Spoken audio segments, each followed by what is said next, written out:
Hello बच्चों, let's read the question. A 5.0 centimeter cube solution of hydrogen peroxide liberates 0.508 gram of iodine from the acidified potassium iodide solution. Calculate the strength of hydrogen peroxide solution in terms of volume, strength at standard temperature and pressure conditions. तो first of all तो हम ये discuss करेंगे कि इस question का जो की कॉन्सेप्ट है वो क्या है. So to know about the volume strength, तो वॉल्यूम स्ट्रेंथ जो होता है यहाँ पर इस क्वेश्चन में हम हाइड्रोजन पेरोक्साइड का वॉल्यूम स्ट्रेंथ कैलकुलेट करेंगे. तो वॉल्यूम स्ट्रेंथ होता क्या है? It is a measure of its concentration in terms of the volume of the oxygen gas. It can reduce under standard temperature and pressure conditions. तो यानी कि कितना amount of oxygen gas produce कर सकता है hydrogen peroxide under standard temperature and conditions, उसको हम क्या कहते हैं? Volume strength. Now coming to the question, हम सबसे पहले तो रिएक्शन लिखेंगे हाइड्रोजन पेरोक्साइड की पोटेशियम आयोडाइड के साथ. तो 2 iodide ions plus 2 hydrogen ions, ये क्या बना रहे हैं? 2 मोल्स ऑफ वाटर बना रहे हैं और 1 मोल ऑफ लिबरेटेड आयोडीन. तो यहाँ पर हाइड्रोजन पेरोक्साइड क्या कर रहा है? ये ऑक्सीडाइज कर रहा है आयोडाइड आयन को टू द आयोडीन. तो अब हम कैलकुलेट करेंगे मोल्स ऑफ आयोडीन लिबरेटेड. तो कितने मोल्स ऑफ आयोडीन लिबरेट हुए? तो अगर हम मोलर मास देखें आयोडीन का, तो वो कितना आता है? 253.8 ग्राम्स पर मोल.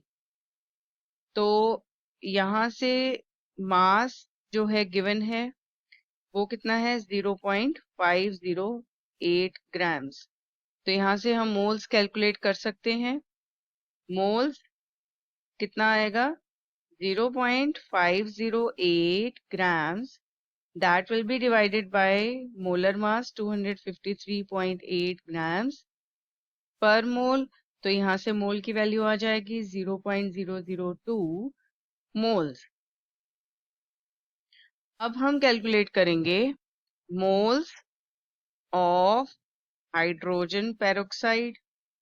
तो यहाँ से क्योंकि अगर हम रिएक्शन देखें तो 1 मोल जो है हाइड्रोजन पेरोक्साइड का वो प्रोड्यूस कर रहा है 1 मोल ऑफ आयोडीन का.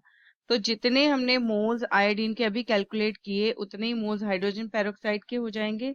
तो यहाँ पर हम क्या लिखेंगे? Therefore moles of hydrogen peroxide वो भी कितने आ गए? 0.002 मोल्स आ गए. अब हम कैलकुलेट करेंगे molarity of hydrogen peroxide solution. तो यहाँ सबसे पहले जो है वॉल्यूम हाइड्रोजन पेरोक्साइड सॉल्यूशन का वो कितना आया है? 5.9 सेंटीमीटर क्यूब. तो इसको लीटर में चेंज करना होगा. हम लिखेंगे 5.9 मल्टीप्लाइड बाय 10⁻³ लीटर्स. अब यहाँ से हमें मोलैरिटी की वैल्यू कैलकुलेट करनी है. तो molarity will be equal to moles किसके? हाइड्रोजन पेरोक्साइड के divided by volume of the solution in litres. तो वैल्यूज पुट करेंगे 0.002 divided by 5.9 multiplied by 10 raise to power -3। यहाँ से हमें मोलैरिटी की वैल्यू आ जाएगी विच इज 0.338 मोलर। अब हम कैलकुलेट करेंगे वॉल्यूम स्ट्रेंथ, जो हमारे क्वेश्चन का लास्ट स्टेप होगा। तो वॉल्यूम स्ट्रेंथ जो है इसकी फॉर्मूला होता है मोलैरिटी मल्टीप्लाइड बाय 11.2। तो ये जो 11.2 है ये क्या है? एक्चुअली ये वॉल्यूम ऑफ ऑक्सीजन है जो कि प्रोड्यूस होता है 1 मोल ऑफ हाइड्रोजन पेरोक्साइड से at standard temperature and pressure conditions.